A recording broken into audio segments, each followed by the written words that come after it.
Hello guys, welcome to my channel. In this part 1 video, I am going to explain how to use Prisma 3D version 3.2 to you. Please use the link given in the description to download Prisma 3D. After finishing the download, when you open Prisma 3D, the interface will look like this. Click on New Project and Start. Inside, you will see a default human character and some objects like a cube, sphere, and cylinder. I am selecting the cube. The cube you selected has now appeared inside the Prisma 3D interface. If you want to add any other shapes, there will be a Models option in the bottom left corner. Click on that and you can add other objects. Now I am adding a pyramid shape and a torus shape. If you feel like you don't need a particular object, click on that object and then press the Delete button at the bottom middle. Now, whenever we click on any shape, blue, green, and red arrows will appear. Using these arrows, we can position the shape. We can use the blue arrow to position it on the z-axis, the red arrow to position it on the x-axis, and the green arrow to position it on the y-axis. Now I will show you how to do it. Watch carefully. Now, if we drag the blue arrow, the shape will move in the direction of the blue arrow. If we drag the red arrow, the shape will move in the direction of the red arrow. And to move the shape up and down, we need to drag the green arrow. Click on the rotation option at the bottom. Now, in the same way, if you select red, the shape will rotate along the red axis. If you select green, it will rotate along the green axis. If you select blue, it will rotate along the blue axis. Now, if you want to change the shape back to its previous position, click this and the action will be undone. Click this to redo the action. I am changing it back to the previous position. Now, click on the scale option next to the rotation option at the bottom. Now, if you drag on any axis or side, your shape will become bigger or smaller. In the Cutting Tools section, this is called the Face Cutting Tool. This is called the Edge Cutting Tool. And this is called the Vertex Cutting Tool. Now, let's look at this in detail. Click on the Face Cutting Tool. In this, we can select each individual face of the shape, like how a square shape cube has 6 sides, and we can modify it like this. Click on the Edge Cutting Tool. In this, we can select each individual edge of the shape and modify it. Click on the Vertex Cutting Tool. In this, we can modify each individual vertex of the shape. Now let's go back to the Face Cutting Tools. In the Face Cutting Tool, if you click on Extrude, you can extrude the face like this. If you click on Line Cut, you can draw on the place where you want to cut, and it will cut like this. If you click on Loop Cut, you don't need to draw, just click on the shape and it will automatically create a loop cut. If you click on Mirror, you can cut the shape symmetrically like a mirror. If you click on Detach, you can separate faces like this. And the Delete option is used to delete faces. Now let's come to the Edge Cutting Tool. In the Edge Cutting Tool, if you click on the Delete option, the faces surrounding that edge will be deleted. Using the Fill option, we can fill the face based on the selected edge. And if you click on the Dissolve option, only the edge will be deleted, but the face will not be deleted. Finally, click on the Vertex Cutting Tool. In the Cutting Tool, we can normally use the vertices like this to modify the shape. Here also, we can use options like Line Cut, Dissolve, and Delete. In Part 1, you would have learned the basics of Prisma 3D. Now in Part 2, let's see how to add textures and how to render an image like this. Now, next to the Positions option, there will be a Material option. Click on it. Inside, you will see many options. If you want to add color to your shape, click the Color option. When you click it, many colors will appear, and you can choose any color you like. You can also click the nearby picker to select colors. After adding a color, you will see your chosen color along with the default white color. Next, there will be a texture option beside it. Click on it. Press the plus symbol and go to the location where your texture image is saved and select it. I am choosing a wood texture, but you can choose any texture you want, even your own image. Next, if you click reflection, you can give your shape the reflection you need, like a metallic look. If you click transparent, you can make your shape transparent like this. If you click the normal option, you will see a plus symbol. Click it and add the texture you want. It will appear in black and white like this. Then, using the reflection setting with the texture, the more reflection you set, the more visible the texture effect will be. Next, if you click the True Pixel option, you will see off and on. I will zoom the texture a bit to show you. When it is off, the texture is not clear, but when it is on, it becomes clear. Next, if you click the Auto Cull option, you will see two options, Auto and Inside. If you select Inside, the inside of the shape will be visible. If you select Auto, it will return to normal. Now, click the Rename option to assign a name to your texture. I am naming it Wood. And if you click the Delete option, you can delete the material like this. That's the full material section.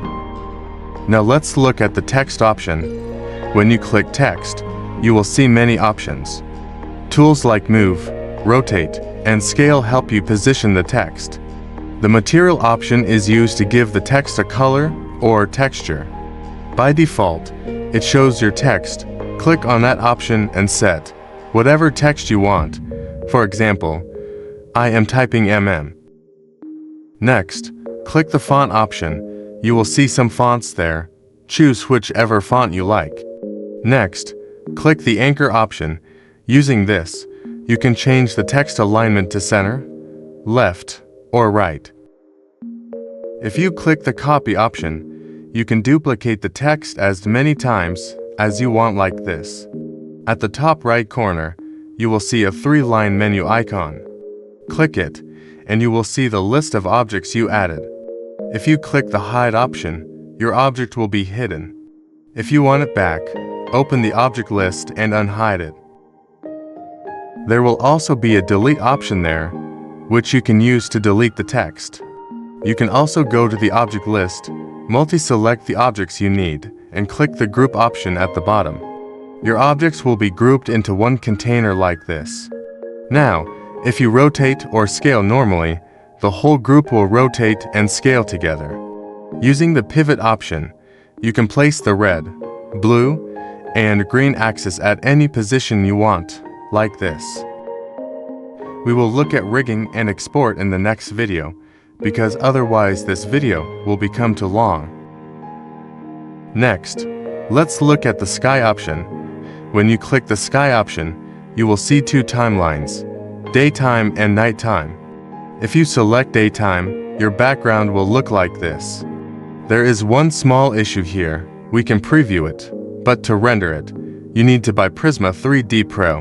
We will see in another video how to buy it.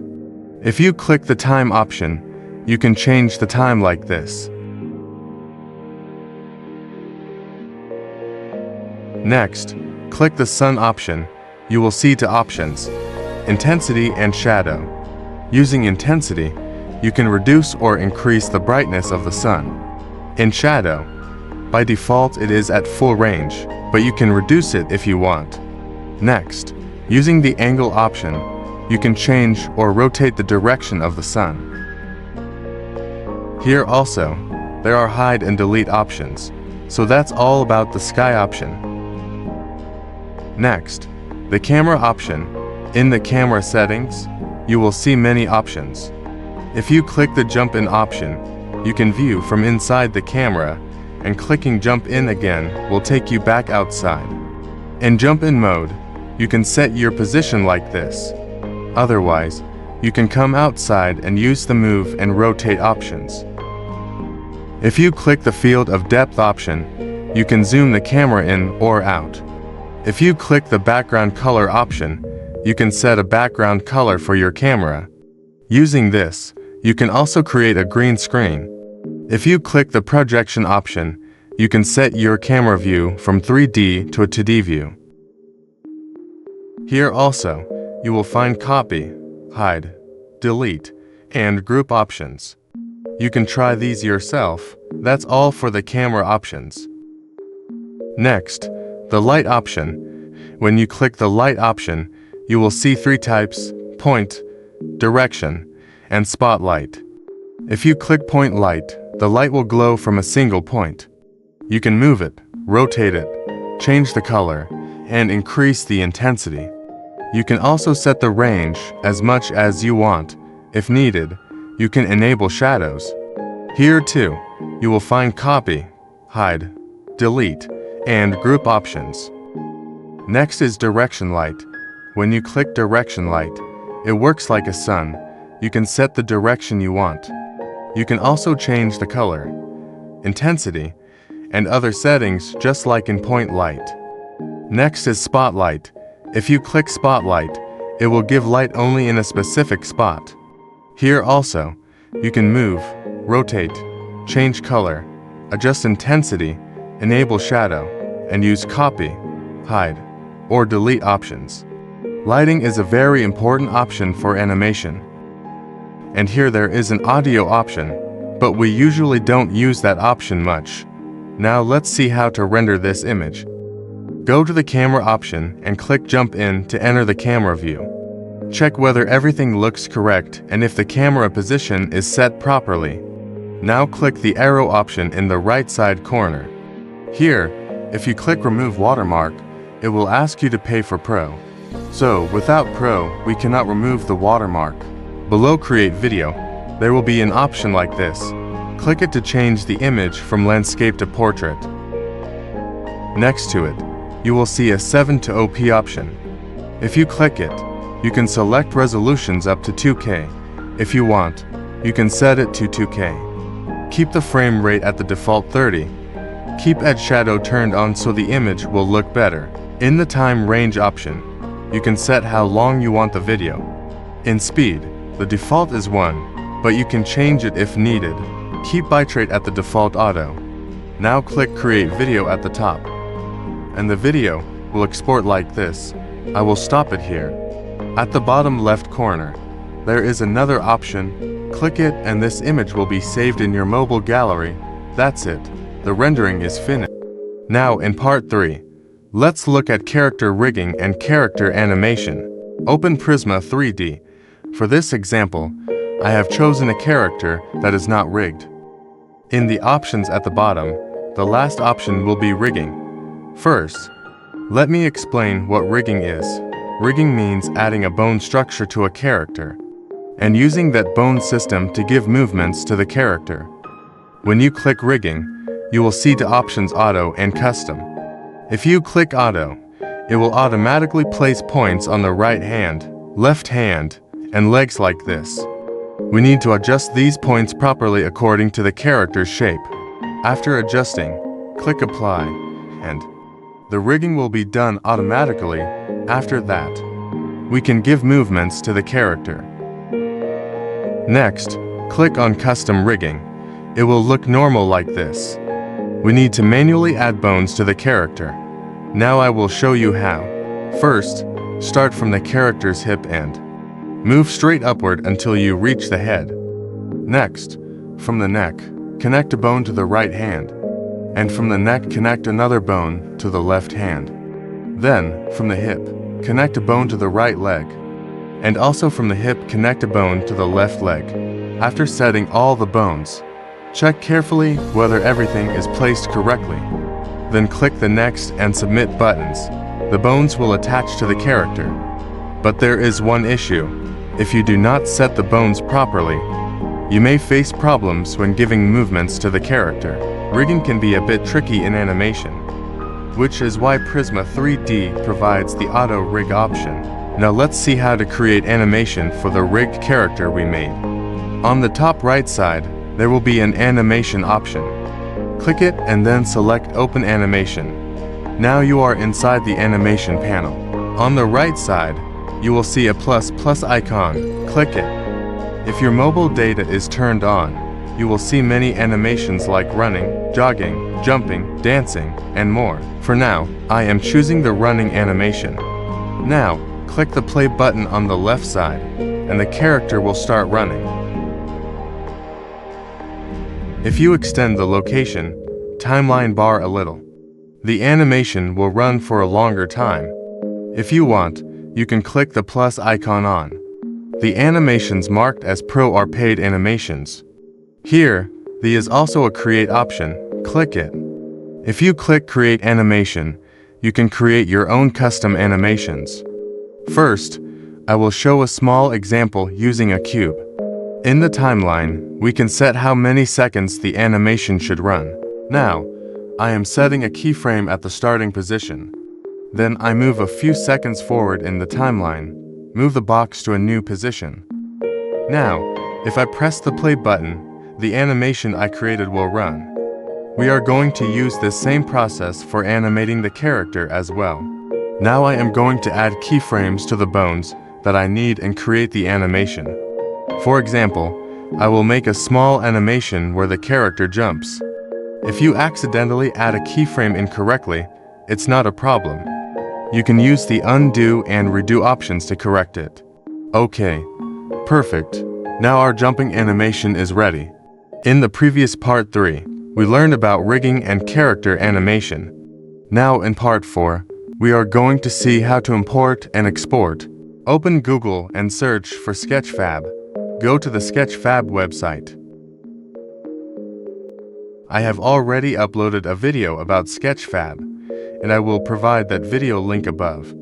In SKETCHFAB, there are many free 3D models available. If you want, you can download and use them. In Animation Studio's SKETCHFAB, the models created in Blender are available for free download. For example, click on this train model and scroll down, then click Download 3D Model. You will see many file types like .obj and others. Among these, only the OBJ file can be imported into Prisma 3D. Now click OBJ, and it will start downloading. After downloading, the model will usually be in a zip file. Go to My Files and extract that zip file. After extracting, the model file and textures will be separated into different files. Open Prisma 3D. When you click New Project, you will see an Import option at the bottom. Click it and select the extracted train model file. Now the train will be imported into Prisma 3D. The train will appear without textures and will look like a raw model. If you want, you can add the textures from the texture files. Using the Import option, you can also import models created in other software in OBJ or FBX formats. Now let's see how to export this character. On the left side corner, scroll down and you will see the Export option. Click on it. You will see 3 options: Save Model, OBJ, and Prisma 3D. If you click Save Model, you can store the model inside Prisma 3D. If you want to use the stored model later, click the Model option at the top and you will see the model you saved. You can select it and use it again. Next, there is the OBJ Mesh option. If you click it, the file will be saved in your device storage. It will be saved in OBJ format, and you can open or use it in other apps like Prisma 3D or other 3D software. Next, if you click Prisma 3D, it will export as a .prisma file. This file can only be opened and used inside Prisma 3D, so these are the export methods. In part 4, we learned the basics of how to use import and export. In the next part 5, we will look at some more features of Prisma 3D. Thanks for watching. See you in next part.